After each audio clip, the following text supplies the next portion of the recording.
Καλησπέρα, είμαι ο Βασίλης ο Γιαννακόπουλος, υπεύθυνος μάρκετινγκ και κοινωνικού αντικτύπου της SciFi. Στο πλαίσιο του προγράμματος Προμηθέας που διοργανώνει η SciFi, Science for You, με την υποστήριξη της Πρεσβείας των ΗΠΑ, μιλάμε με ανθρώπους που έχουν καταφέρει να δημιουργήσουν τις δικές τους εταιρείες, συνδέοντας την έρευνα με την αγορά και την κοινωνία. Μαζί μας σήμερα έχουμε τον Δημήτρη τον Μπουτσιούλη, CEO της EnzyQuest. Δημήτρη, σε καλωσορίζω. Καλησπέρα, Βασίλη. Χάρηκα για την γνωριμία και χάρηκα που θα τα πούμε σήμερα από κοντά. Σε ευχαριστούμε πάρα πολύ για την αποδοχή της πρόσκλησης. Θα ήθελα να μας πεις, επειδή θα μας παρακολουθούν άτομα, ερευνητές, άνθρωποι που έχουν περάσει από τα βήματα που περνάνε από τα βήματα στα οποία έχεις περάσει και εσύ στο παρελθόν, με δύο λόγια να γνωριστούμε πώς ξεκίνησες και τι σε οδήγησε στο δρόμο το σημερινό. Άρα θα έλεγα, αν δεν έχεις αντίρρηση, να μας πεις με δύο λόγια τι είναι η EnzyQuest, τι κάνει. Μάλιστα. Η EnzyQuest είναι η πρώτη εταιρεία που ιδρύθηκε στη χώρα μας, στην Ελλάδα, η οποία ασχολείται με το κομμάτι της βιοτεχνολογίας. Άτομα τα οποία είναι των θετικών επιστημών γνωρίζουν τι είναι βιοτεχνολογία. Εμείς είμαστε εξειδικευμένοι σε αυτό που λέγεται παραγωγή ενζύμων για χρήση σε ερευνητικά εργαστήρια. Είμαστε μια παραγωγική μονάδα και η πρώτη που δημιουργήθηκε ποτέ στην Ελλάδα.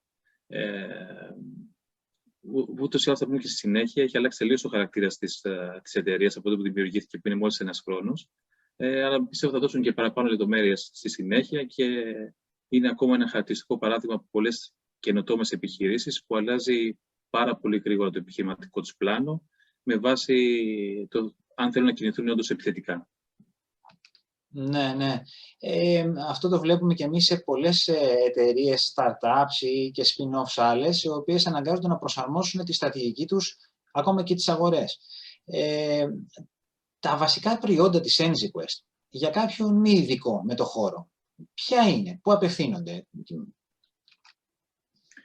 Για να το καταλάβει ο κόσμος, αυτή τη στιγμή εμείς φτιάξαμε το πρώτο τεστ μοριακής διάγνωσης κορονοϊού, το πρώτο ελληνικό τεστ μοριακής διάγνωσης κορονοϊού.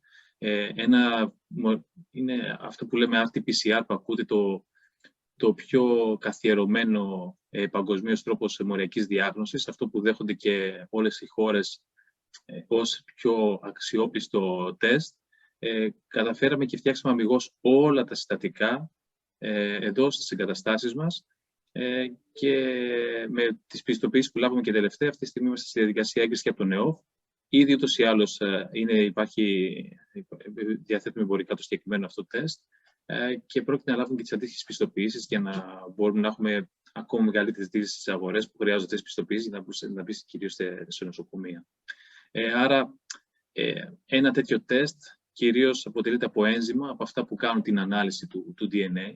Εμείς κατασκευάζουμε τέτοια ένζημα. Εμάς η πρώτη μας ύλη είναι ουσιαστικά βακτήρια. Τροποποιούμε τα βακτήρια για να παράγουν αυτές τις ουσίες που λέγονται ένζημα και μπορείς να τα χρησιμοποιήσεις είτε σαν ερευνητικό εργαλείο για να κάνουν οι μοριακοί βιολόγοι τη δουλειά τους και να κάνουν όλες τις γενετικές αναλύσεις, είτε τώρα στην καινούργια αγορά που μπήκαμε για αυτό που λέγεται μοριακή διάγνωση. Μάλιστα.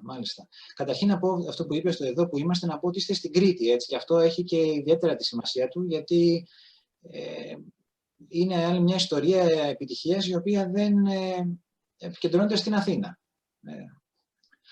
Βοηθάει πάρα πολύ το clustering που έχει δημιουργηθεί εδώ πέρα στο Τεχνολογικό Πάρκο Κρήτης, στο Ίδρυμα Τεχνολογίας και Έρευνας. Προερχόμαστε κι εμείς τα περισσότερα άτομα στην εταιρεία από το Ίδρυμα Τεχνολογίας και Έρευνας, από το Ινστιτούτο Μοριακής Βιολογίας και Βιοτεχνολογίας.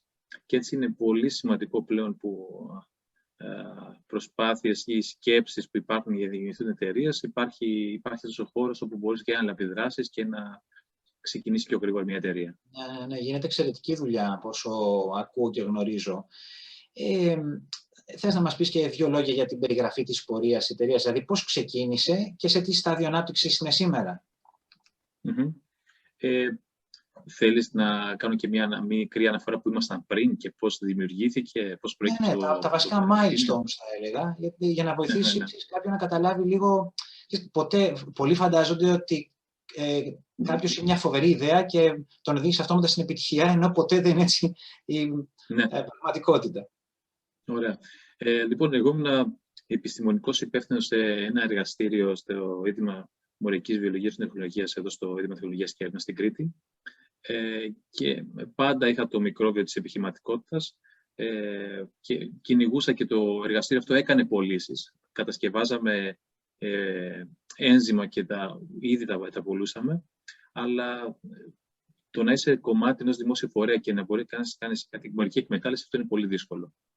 Γι' αυτό και μου δόθηκε όλη η ευκαιρία να κυνηγήσω επενδυτικά κεφάλαια και έτσι είχαμε την ιδέα να βγει αυτή η ιδέα, αυτό που κάνουμε στο εργαστήριο, έξω από εκεί και να γίνει μια εταιρεία που να μπορεί να τα παράγει και να τα πουλάει έτσι και αυτά τα ένζημα που κατασκευάζαμε. Δομήθηκε η ομάδα από άτομα τα οποία είχαν και από άλλους τομείς, όχι απλά μόνο βιολόγοι, και κομμάτι διοικητικό και εμπορικό κομμάτι. Πήραμε αντίστοιχη χρηματοδότηση από επενδυτικό σχήμα στα πλαίσια του EquiFund, από ένα επενδυτικό σχήμα που ονομάζεται Unifund. Και έτσι αυτό έγινε τέλη του 2019 και έτσι και ξεκίνησε η εταιρεία. Αλλά όπως ξεκινήσαμε ουσιαστικά, ο λόγος που πήραμε τα λεφτά ήταν για να κάνουμε διείσδυση, να κάνουμε marketing penetration σε διάφορες χώρες ανά τον κόσμο. Έτσι ξεκίνησε η εταιρεία. Δηλαδή, με τα ήδη υπάρχοντα προϊόντα που φέραμε από το Ίδρυμα Τεχνολογίας και Έρευνας, να τα φτάσουμε, να τα παράγουμε σε μεγαλύτερη ποσότητα και να πουλάμε στο εξωτερικό, που είναι μια πολύ μεγάλη αγορά. Γενικά, είναι μια αγορά των μερικών δισεκατομμυρίων ετησίως. Και μια αγορά που συνεχώς μεγαλώνει. Έτσι και έγινε το ξεκίνημα, αλλά ωστόσο ήρθε ο κορονοϊός κάπου το Μάρτιο. Η εταιρεία ήταν μόλις 3 μηνών τότε. Και είναι, όπως είπα, είναι μια εταιρεία παραγωγής, δηλαδή έχουμε χώρους παραγωγής, ποιοτικού ελέγχου, δεν είναι κάτι απλό, δεν είμαστε ένα υπολογιστή μπροστά. Και υπήρχαν διάφορες χρονοκαθυστερήσεις σε μηχανήματα, σε οτιδήποτε. Παρ' όλα αυτά, αποφασίσαμε σε μια νύχτα να κινηθούμε να παράγουμε τα ένζημα τα οποία χρησιμοποιούνται για τη μοριακή διάγνωση του κορονοϊού. Κινηθήκαμε γρήγορα, συνεργαστήκαμε με το Αριστοτέλειο Πανεπιστήμιο Θεσσαλονίκης, με την ομάδα του κυρίου Δόβα. Σχεδιάσαμε τα πρωτόκολλα και οτιδήποτε χρειάζεται για να μπορείς να φτιάξεις αυτό το τεστ. Ένα milestone ήρθε τον Αύγουστο, όπου φτιάξαμε το πρωτόκολλο που χρησιμοποιείται και τα αντιδραστήρια δικά μας για την ανάλυση των λιμάτων της Θεσσαλονίκη, ακόμα και τώρα δηλαδή, ταυτοποίηση του κορονοϊού στα λίμματα στη Θεσσαλονίκη γίνεται με αντιδραστήρια της εταιρείας και πρωτόκολλο που συναναπτύχθηκε με το Αριστοτέλειο Πανεπιστήμιο Θεσσαλονίκης. Στη συνέχεια έγινε και η ανάπτυξη του kit. Αφήσαμε στην άκρη τελείως το αρχικό business plan, που ήταν να κάνουμε διείσδυση στην αγορά για τα ήδη υπάρχοντα προϊόντα και κινηθήκαμε μόνο και μόνο για το κομμάτι του μοριακού τεστ. Γιατί υπήρχε πολύ μεγάλη αγορά και επίσης θέλαμε και να προσφέρουμε εμείς. Υπήρχε μεγάλη έλλειψη αντιδραστηρίων στην Ελλάδα. Και έτσι φτάσαμε στο ευτυχές σενάριο το Δεκέμβριο αυτό, πριν από λίγους μήνες, να υπάρχει εμπορική διάθεση του τεστ. Και έπειτα έρχονται και άλλα milestone, γιατί είμαστε η πρώτη εταιρεία που πιστοποιήθηκε με το πολύ βαρύ βιομηχανικό ISO 13485. Είμαστε η πρώτη εταιρεία που μπορεί να παράγει μοριακά διαγνωστικά τεστ στην Ελλάδα. Οι άλλες εταιρείες είναι φαρμακευτικές, οι οποίες δεν έχουν την τεχνολογία να το κάνουν. Είμαστε η πρώτη και μόνη εταιρεία που μπορούμε να παράγουμε τέτοιου είδους αντιδραστήρια. Αυτό είναι ένα πολύ σημαντικό milestone και αυτό πλέον μας ανεβάζει και σαν value την εταιρεία. Συγχαρητήρια, Δημήτρη, συγχαρητήρια. Και βλέπω στην ιστορία σας το εξής. Καταρχήν ότι είχατε ομάδα ήδη, σωστά. Δεν ήσουν μόνος. Η ομάδα όταν παρουσιάστηκα στους επενδυτές δεν υπήρχε. Είχε παρουσιαστεί η ιδέα. Όταν έκλεισα να δω γιατί πήγα σε διάφορα επενδυτικά σχήματα. Όταν πήρα από το πρώτο επενδυτικό σχήμα, το πρώτο θετικό feedback, μου είπαν θέλω να δούμε πώς το δομήσεις, ποια θα είναι η ομάδα σου. Έτσι, όταν είχα πάρει το πρώτο OK, μέσα σε ένα μήνα κοίταξα να φτιάξω ομάδα. Από άτομα που είχα δει στην ομάδα μου ερευνητικά στο εργαστήριο και από άτομα που γνώριζα από τον επιχειρηματικό κόσμο. Έτσι, αυτό που έχω ξαναπεί και το ακούν και οι φοιτητές μου εδώ, είναι ότι το πολύ σημαντικό ήταν από απλά δικιά μου ιδέα, έγινε η ιδέα της ομάδας και δομήθηκε σε άλλο επίπεδο. Και ήταν πιο ολοκληρωμένο σαν ιδέα, αυτό που σου κάνει ένα ολοκληρωμένο business plan για να μπορείς να παρουσιαστείς μπροστά από ένα επενδυτή και να τον πεις πραγματικά ότι έχει αξία αυτό που πρόκειται να κάνεις. Και την καταφατική απάντηση από το επενδυτικό σχήμα την έλαβες χωρίς να έχεις παρουσιάσει, αν δεν κατάλαβα καλά, το πλάνο αυτό της επαναστόχευσης γύρω από τον κορονοϊό. Ναι, δεν υπήρχε αυτό. Δεν υπήρχε κορονοϊός. Δεν υπήρχε κορονοϊός τότε, ναι, πραγματικά. Ναι. Απλά εντάξει, βρέθηκε σε μια καλή χρονική συγκυρία. Οι βασικές δυσκολίες που είχε στην αρχή, ποιες ήταν και πώς τις ξεπεράσατε? Η βασική δυσκολία η πρώτη είναι πρέπει να πεις στον εαυτό σου, γιατί είχα μια σταθερή σχέση, είχα μια σταθερή δουλειά. Είμαι οικογενειάρχης, είχα μια σταθερή δουλειά, άρα το πρώτο είναι να πεις, αν είσαι μόνο στον εαυτό σου, αν είσαι με την οικογένειά σου, ότι ξέρεις θα πάρω ένα ρίσκο. Γιατί όπως και το κάνουμε είναι ρίσκο είτε να αφήσεις μια δουλειά, είτε να πας για κάτι το οποίο είναι υψηλού ρίσκου το να ξεκινήσεις μια startup τέτοιας φύσης. Άρα το πρώτο να πεις στον εαυτό σου και αν το πεις μετά πρέπει να πας μέχρι τέλους. Άρα η πρώτη δυσκολία είναι αυτό, να ξεπεράσεις το εμπόδιο, να πεις ότι κάνω το βήμα και ξεκινάω. Το επόμενο κομμάτι είναι αν προέρχεσαι από κάποιο πανεπιστήμιο ή ερευνητικό ίδρυμα, δημόσιο, θα πρέπει σχετικά γρήγορα να διευθετήσεις αν υπάρχει πνευματική ιδιοκτησία, να ξεκάσεις το κομμάτι. Εμείς είχαμε μεγάλη χρονοκαθυστέρηση σε αυτό το κομμάτι, σχεδόν ένα χρόνο, γιατί ήταν ξεκάθαρα κάποια πράγματα. Βασικά δεν είχε ξαναγίνει, άρα έπρεπε εμείς να φτιάξουμε τον οδικό χάρτη και νομικά και οτιδήποτε. Αλλιώς, αν ήμασταν σε οποιοδήποτε άλλο μέρος του κόσμου, θα ήταν υπόθεση ενός μήνα το πολύ. Δηλαδή, πιο γρήγορα μπήκαμε τα λεφτά από τους επενδυτές και μετά περιμέναμε να κλείσει η φάση με το πανεπιστήμιο, αν και δεν έφταιγε το ίδρυμα, ήταν ότι δεν έχει ξαναγίνει. Και επειδή είναι δημόσιες φορές, καθυστερούν οι αποφάσεις, αλλά ευτυχώς τέλος καλά όλα καλά. Και συνέχεια πλέον μπαίνει σε αυτό που λέγεται εταιρικός κόσμος, όπου εκεί όλα αλλάζουν. Εγώ το βιογραφικό μου είμαι βιολόγος. Έχω το βιογραφικό ενός ερευνητή, δηλαδή πτυχίο, μάστερ, διδακτορικό, 10 χρόνια μεταδιδακτορική έρευνα. Δεν έχω σε κανένα κομμάτι αυτό που λέγεται διοίκηση επιχειρήσεων, δεν έχω σπουδάσει κάτι τέτοιο, απλά μου άρεσε. Αλλά παρόλα αυτά, που και μετά μαθαίνεις, βρίσκεις τα άτομα που θα στελεχώσουν την εταιρεία και προχωράς. Άρα, οι δυσκολίες να ξεκινήσουμε ήταν πρώτα ξεπερνάς τον εαυτό σου και στη συνέχεια είναι να βρεις την ομάδα που θα πρέπει ο καθένας να έχει μια ξεχωριστή θέση μες στην εταιρεία και δεν πρέπει να είναι όλο το ίδιο, πρέπει να έχουν διαφορετικά προφίλ, αλλά να συμπληρώνει ένα τον άλλο. Και συνέχεια, αν έχει σχέση η τεχνογνωσία σου με κάποιο ερευνητικό αίτημα, θα πρέπει να ξεκαθαρίσει σχετικά γρήγορα αυτό που λέγεται πνευματική ιδιοκτησία. Και μπόρεσες να βρεις κάποια βοήθεια στην έβρεση των στελεχών της EnzyQuest? Όχι, αυτό έγινε ουσιαστικά. Εσύ έχεις ένα προφίλ συγκεκριμένο, θα χρειαζόσουν κάποιον για marketing, κάποιον για διαφορετικές δεξιότητες. Αυτό εξαρτάται από τον κύκλο που έχει ο καθένας. Δηλαδή, κινήθηκα στο κύκλο μου και σε κύκλους από γνωστούς που ήξερα. Άρα έγινε κάπως έτσι. Δηλαδή, πλέον υπάρχουν και αντίστοιχες πλατφόρμες που μπορείς να χρησιμοποιήσεις και να ψάξεις για κόσμο, που είναι πολύ πιο βοηθητικό. Αλλά σε εκείνη τη φάση εγώ δεν έψαξα κάτι τέτοιο. Πλέον μπορείς από πλατφόρμες όπως το Workable ή άλλες πλατφόρμες μπορείς να τις χρησιμοποιήσεις και από εκεί να βρεις όντως πολύ αξιόλογο κόσμο για εντάξει στην εταιρεία σου. Ήδη σχεδόν νομίζω ότι μου απάντησες και στο επόμενο ερώτημα που είχα να σου πω, το τι ανακάλυψες ότι δεν ήξερες σε αυτή την πορεία. Δεν ξέρω αν θέλεις να προσθέσεις κάτι άλλο. Ανακάλυψα πάρα πολλά. Τι ανακάλυψες ότι δεν ήξερες κάνοντας αυτό το άλμα? Ανακαλύπτεις ότι το Α και το Ω είναι η απόλυτη οργάνωση, αν και βιολόγος, βιοχημικός, βιοτεχνολόγος, έχουμε μάθει να ακολουθούμε συνταγές και να είμαστε πολύ ακριβείς, αλλά ωστόσο στον εταιρικό κόσμο υπάρχουν πάρα πολλά κομμάτια οικονομικής φύσεως, είναι τελείως διαφορετική νοοτροπία και επίσης είναι άλλο να διοικείς μια ομάδα μέσα σε ένα ερευνητικό εργαστήριο και άλλο να είναι εταιρεία.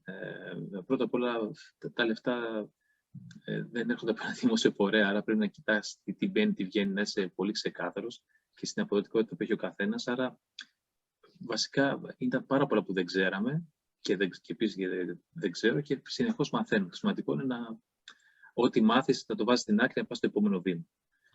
Όπως είπα, δεν είχα κανένα background διοίκησης επιχειρήσεων, άρα απλά υπήρχε η όρεξη και η θέληση να μαθαίνουν τέτοια πράγματα. Τι σε βοήθησε να πετύχεις? Ξέρεις, για άλλους ανθρώπους δεν σημαίνει ότι είναι μόνο παραγωγικό. Έτσι. Μπορεί να είναι κάποιος άνθρωπος, κάποιος μέντορας, ο οποίος σε ενθάρρυνε να προχωρήσεις. Ανέφερες ήδη τη χρηματοδότηση, η οποία ήρθε σχετικά γρήγορα, και τη δικτύωση που είχες αποκτήσει μέσα από το τεχνολογικό πάρκο στο ΙΤΕ. Τι άλλο ήταν αυτό που θα έλεγες ότι σας βοήθησε να πετύχετε? Αφενός η επιτυχία είναι κάτι το οποίο έρχεται με τα χρόνια. Άρα, μια επιτυχία είναι ότι δομήθηκε αυτή η εταιρεία και προχωράει. Η επιτυχία θα έρθει με το να μακροημερεύσει. Αυτό που βοήθησε για μένα είναι ότι έχουν ασπαστεί όλα τα άτομα στην εταιρεία τον ρόλο τους. Αυτό είναι πολύ σημαντικό. Συγγνώμη, πώς είστε, Δημήτρη? Ξέχασα να σε ρωτήσω. Αυτή τη στιγμή είμαστε 9 άτομα, αλλά θα αυξηθούμε κι άλλο. Σταδιακά πρέπει να γίνει αυτό, αναγκαστικά. Και οι επενδυτές είναι σημαντικό πράγμα να δεις επενδυτικό σχήμα το οποίο να σε κατανοεί και να μην δεν περιμένει ποτέ βραχνάς, αλλά εμάς είναι το ακριβώς αντίθετο. Δηλαδή, όταν ξαφνικά στο τρίμηνο τους λέμε αλλάζει τελείως το business plan και πάμε για εκεί, ξεχάστε για ποιο λόγο μας δώσετε λεφτά. Και αυτοί μέσα σε μια ανοιχτή επίσης λένε: παιδιά, κάντε το. Εσείς ξέρετε καλύτερα από όλους πώς θα κινηθείτε. Είναι πολύ σημαντικό και επίσης παρόλα αυτά να σου χτυπάνε το καπανάκι και να σε ξεχνάνε ότι αυτό που κάνεις δεν είναι έρευνα, αλλά είναι επιχειρήν. Γιατί στο τέλος της ημέρας, είτε καλός είτε κακός, στο επιχειρήν μπορεί να καλύψει τη δημιουργικότητά σου, αλλά στο τέλος της ημέρας είναι τα τιμολόγια που κόβονται.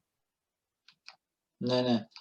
Για να φτάσει στο σημείο να έχεις όριμη την ερευνά σου σε ένα σημείο που θα μπορούσε να περάσει ένα προϊόν, είχε χρειαστεί, φαντάζομαι, να υπάρξει χρηματοδότηση και σε προγενέστερα στάδια, ενδεχομένως και μέσω κάποιων ερευνητικών προγραμμάτων ευρωπαϊκών. Επίσης, αυτό είναι πολύ σημαντικό για μας, γιατί είχε βγει η Ευρωπαϊκή Ένωση έβγαλε το Μάιο ένα πρόγραμμα για κατασκευή τεστ για τον κορονοϊό. Ελιχθήκαμε γρήγορα και μαζί με το Ίδρυμα Τεχνολογίας και Έρευνας και μαζί με μια άλλη startup από το Τεχνολογικό Πάρκο, καταθέσαμε τη συγκεκριμένη πρόταση και ήμασταν οι μοναδικοί από την Ελλάδα που το πήραμε. Μια αρκετά μεγάλη πρόταση, στους 2,5 εκατομμυρίων. Άρα και αυτό ήταν ένα πολύ σημαντικό milestone για μας, να συμμετέχουμε ως κατασκευαστής των αντιδραστηρίων για ένα μηχάνημα που είναι επίσης από ελληνική startup, να βγάλουν ένα αμιγώς ελληνικό τεστ. Αυτό ήταν κάτι πολύ σημαντικό. Δηλαδή, πήραμε άλλες εταιρείες για να πάρουν Horizon πρόγραμμα που μπορεί να περάσει και 10 ετία, 15 ετία, να πάρουν ποτέ. Και εμείς στους πρώτους 8 μήνες λειτουργίας είχαμε πάρει ένα Horizon και ήδη έχουμε πάρει ακόμα ένα δεύτερο για άλλο κομμάτι. Δηλαδή, μέσα σε λιγότερο από ένα χρόνο έχω πάρει 2 πολύ ανταγωνιστικά ευρωπαϊκά προγράμματα. Βέβαια, αυτό εφόσον μας ακούει κόσμος που θέλει να κάνει και επιχειρήν, να ξέρετε ότι δεν αρέσει καθόλου στους επενδυτές να κυνηγάς προγράμματα. Γιατί αυτό δεν κάνει added value, είναι καλό για marketing, όσο λεφτά και να σου δώσει. Αλλά αυτό που ενδιαφέρει στο επιχειρήν και τους επενδυτές είναι τα έσοδα που έχεις από πωλήσεις. Δηλαδή, μπορεί να σηκώσεις 1,5 και 2 εκατομμύρια από ένα πρόγραμμα, αλλά αυτό σε κάνει πολύ σταθερό ερευνητικά. Και μπορεί να σου δώσει και λεφτά για να γίνει εταιρεία, αλλά δεν αυξάνει την αξία της εταιρείας, αυτό που λέγεται το χρηματιστήριο αξιών. Όχι, εγώ σε ρώτησα και περισσότερο και για το αν έπαιξαν ρόλο τέτοιου είδους χρηματοδοτήσεις μέχρι να εξελίξεις την αρχική σου ιδέα. Όχι, δεν υπήρξε. Όχι, δεν χρειάστηκε. Στη δικιά μας περίπτωση, όχι, δεν χρειάστηκε αυτό. Ωραία. Και τέλος, έτσι να πάμε σε ένα λίγο πιο προσωπικό επίπεδο. Τι πιστεύεις ότι κέρδισες εσύ από αυτό το ταξίδι? Γίνεσαι πιο αυστηρός.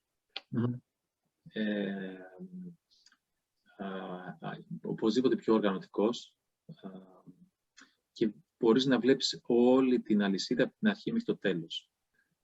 Δεν μπορεί να είναι τίποτα θολό. Πρέπει, ειδικά αν είσαι σε υψηλές θέσεις διοικητικές, πρέπει να να βλέπεις όλο αυτό το κομμάτι. Και επίσης όλα τα παιδιά τα υπόλοιπα, μιλάω για τα παιδιά τα οποία ήταν εθνικοί επιστήμονες και ήρθαν μέσα, επίσης πήραν γνώση και για άλλα κομμάτια, τμήματα που δεν είχαν έρθει σε επαφή ποτέ. Όταν πες σε μια startup, είναι σίγουρο ότι θα βρεθεί και σε κομμάτι marketing, πωλήσεων, λογιστικό, μέχρι να μπουν οι ρόλοι πιο ξεκάθαροι. Αλλά... Και διαφορετικές γλώσσες, Ναι, είναι τελείως διαφορετικά πράγματα και το θέμα είναι πρέπει να έχεις την όρεξη και το κουράγιο για να το κάνεις. Γιατί μια τεράστια διαφορά είναι ο χρόνος που πλέον χρειάζεσαι. Δηλαδή, το άκουγα από φίλους μου άλλους στο εξωτερικό που είχαν κάνει και τους εταιρείες και μου λέγανε ότι τα ξεχάσεις για λίγο την οικογένειά σου. Και αυτό είναι αλήθεια. Δηλαδή, θεωρείται δεδομένο, δηλαδή το 12ωρο μες στη μέρα. Τι θα συμβούλευες τώρα ερευνητές που σκέφτονται να ξεκινήσουν τη δική τους προσπάθεια, να δημιουργήσουν ένα προϊόν ή μια εταιρεία, δηλαδή με βάση την εμπειρία σου, είναι σαν να σε ρωτάω με άλλα λόγια, αν θα γύριζες τώρα πίσω το χρόνο, τι θα συμβούλευες στον εαυτό σου, κάποιον που ξεκινάει τώρα, ώστε να ήταν πιο εύκολος αυτός ο δρόμος? Θα συμβούλευα σίγουρα σε κομμάτι επιχειρηματικό, να υπήρχαν ακόμα καλύτερες δομές από την αρχή. Δηλαδή, αν και όλοι κοιτάμε το τεχνολογικό κομμάτι να είναι άρτιο και οτιδήποτε, είναι απαραίτητο να είναι σωστά δομημένη εταιρεία σε λογιστικό κομμάτι, στο εμπορικό κομμάτι. Εκεί πρέπει να βρεις πραγματικά συνεργάτες που είτε να ήταν ήδη στο χώρο, είτε να κατανοούν πάρα πολύ αυτούς τους όρους. Δηλαδή, αυτό είναι κάτι πολύ σημαντικό. Και τέλος, έτσι για να το κλείσω, τι σχέδια για το μέλλον έχετε τώρα? Το σχέδιο για το μέλλον είναι ότι αυτή τη στιγμή η εταιρεία έχει αλλάξει τελείως τα πλάνα της. Ουσιαστικά θα είναι μια εταιρεία η οποία κινείται στο κομμάτι αυτό που λέγεται in vitro diagnostic, το κομμάτι της διάγνωσης. Και εφόσον με ευελπιστούμε να έχουμε το πρώτο επιτυχημένο προϊόν το οποίο θα εγκριθεί στο ΝΕΟΦ, το επόμενο κομμάτι είναι ότι αναγκαστικά θα πρέπει να μεγαλώσουμε αρκετά. Αν μπει σε αυτό το κομμάτι και με τους κανονισμούς που υπάρχουν, τα κανονιστικά πλαίσια που υπάρχουν στην Ευρωπαϊκή Ένωση, για να μπορούμε να τα απεξέλθουμε, θα πρέπει τουλάχιστον να διπλασιαστούμε ή τριπλασιαστούμε ως άτομα. Και αυτό θα γίνεται μέσω των πωλήσεων, αλλά γρήγορα. Δηλαδή, όταν λέμε αυτό πρέπει να γίνει μέσα στον χρόνο αυτό, και αυτό πρέπει να γίνει είτε μέσω των πωλήσεων είτε έβρεση επενδυτικών πλάνων. Άλλο, δηλαδή, όταν βλέπεις ότι έχει επιτυχία, πρέπει να την αρπάξει εκεί στιγμή και να πας επί 10, επί 20, πρέπει να κινηθείς γρήγορα. Είναι και ο νόμος των startup, αν και εμείς δεν θεωρούμε τον εαυτό μας πλέον startup, γιατί εντάξει, αν κλείσει ένα χρόνο και προχωράς πλέον σε εταιρεία.